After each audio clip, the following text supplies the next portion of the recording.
Hello everyone and welcome back to the channel. I am actually in the middle of the desert right now. It's about, I don't know, 8:30, 9 o'clock, and it is dark but not dark. There's a full moon, it is bright. I could ride without lights, but today I'm actually checking out the MagicShine 3500 lumen light. It is the one that's popped up right here on the screen. So far, that thing is crazy bright. It really does seem like it's 3500 lumens. It's definitely brighter than what my 2500 Seika from Light in Motion is, so I'm going to say that that's accurate at being at 3500 lumens. So far what I can see is that I think the mount needs a little bit of a tweak if you're going to run it on the handlebars. You don't have any left to right motion on being able to adjust. It clicks in just like a Garmin mount. In fact, I was actually able to put it into my Garmin mount on my handlebars, and that actually seemed to help a lot, keeping it still, keeping it flat, nice center pointed where I need to go. But yeah, I'm actually shooting some night photography while I'm out here as well. Check out these photos that are popping up. It is that bright out here that I'll need maybe a 5 to 10 second exposure at 1.4, testing out a new lens that actually is not released yet. That's the other fun of my job, is I get to play with cameras and stuff that haven't released yet. But yeah, I guess the climb's done. Let's get down there and let's do some riding. Footage is going to be quite jumbled up here. You're gonna notice me wearing different shirts. You're gonna see the ride that I did is actually different from when I was talking up there. When I first did my ride up there, I didn't realize that you could actually switch between the spot and flood and dynamic modes. So I actually had to go out and refilm when it was incredibly windy. This does connect to via a Garmin style mount. So if you already have a Garmin mount on your bike, you can actually put this right in and it works beautifully. This is a bit weatherproof. It is IPX5 rated, so you don't have to worry about it in a more a wet weather ride or a rainy ride. Now, if you're going for max runtime with this thing, you can actually get 75 hours with it. These have been drop tested as well. You can drop this thing a full meter into the ground and it will survive, which I think is really cool. Total weight for the entire system is 316 grams, which if you're a weight weenie, you might care, but let's face it, you want powerful lights. They're not light. But, so this thing's cool, like I said. This will actually switch between spot and flood and dual, or I think they call it dynamic. And basically it gives you the option to kind of run either a spot, a flood, or a really bright. And each one does affect the battery life individually, and you can see more of that right here. When you are using just the floodlight, it is 1800 lumens. When you are using the spot, it is 1400 lumens. And when you're using them both together, you do get that 3500 lumen.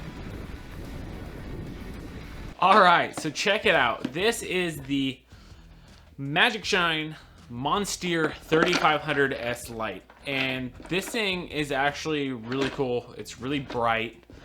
I gotta say, this is a pretty awesome light. I have it unboxed already. You have the light with the battery pack, and it does come with a included mount, which we'll get into that more here shortly. It's okay.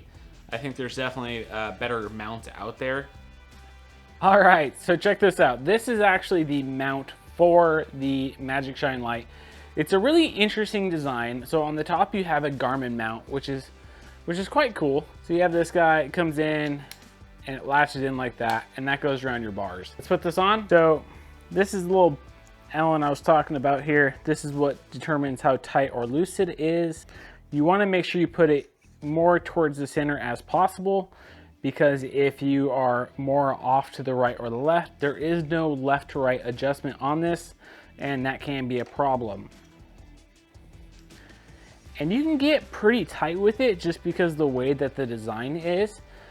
You have this little wrap that comes around the bar, and you're not gonna, I don't think you could really cause any damage by over tightening this. I mean, you would probably have to do a significant amount of torque on this thing to have it happen, but I would definitely recommend that you keep it as tight as you can to prevent any wiggle and jiggling around with the light. So that's on there pretty well. Got the light here. Like I said, it's just a Garmin mount, which is really cool. You come in, click, and turn. That's it. Now, one thing I was talking about earlier is that there is a bit of jiggle within the mount itself, and that is not something that I really like. I think that I wish it was a little bit more of a tighter tolerance here, to where you didn't have this left to right jiggle. I did notice that when I was riding, that it did move like that. So for instance, here's a Garmin mount. Also, and when it's in here, there's hardly any wiggle. So this is a mono light with a battery pack. The battery pack's pretty cool. It's got the little Velcro that goes around the frame. On the bottom here, we do have a nice rubber pad, the 2 Velcro straps that helps attach it to the frame itself. Battery is detachable from the actual light, which is nice. Single easy plug. Another interesting thing is the fact that you actually have a quick release for the battery, which I thought was pretty interesting as well. You do have 5 modes on this, I believe. You have the flashing, low, medium, high, and full power. On max brightness, you should get an hour and a half of battery with this.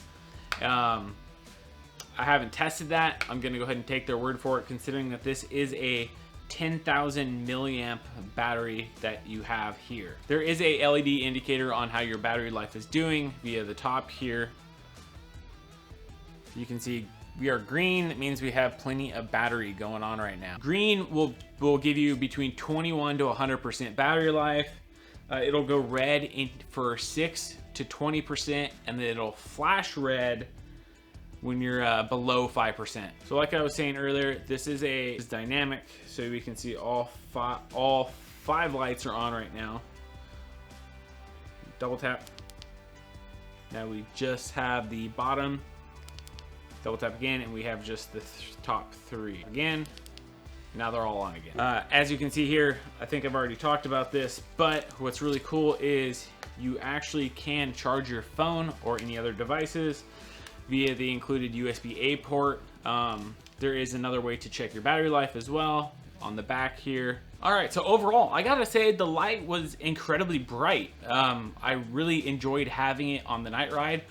The fact that you get both a flood and a spot in one light is really cool. You do get everything lit up that you would need to light up. I would still recommend running a separate light on the head, just so that way when you're in the turns and you need to look around, you have a light that follows your head rather than one that's just following your bars. Yeah, thanks again MagicShine for sending this light out to me. I really did enjoy this thing. MagicShine did send me this light out at no cost. And if you're interested in picking one up, there will be a link down to Amazon down below, as well as to their website where you can pick one up. Well, did you guys enjoy this video? Make sure you hit that like button. Subscribe to the channel if you haven't already. We are so close to 1,000 subscribers. I can't believe it. Thank you to everyone who continually watches and who is subscribed. But if you're watching my videos and you're not subscribed, what are you waiting for? Come on, hit that red button. And yeah, drop a comment down below. Let me know what you think about this light. They were nice enough to send it out to me for free. So yeah, like I said, like, subscribe, comment. This is MTB Rad Dad signing off. I'll see you next time.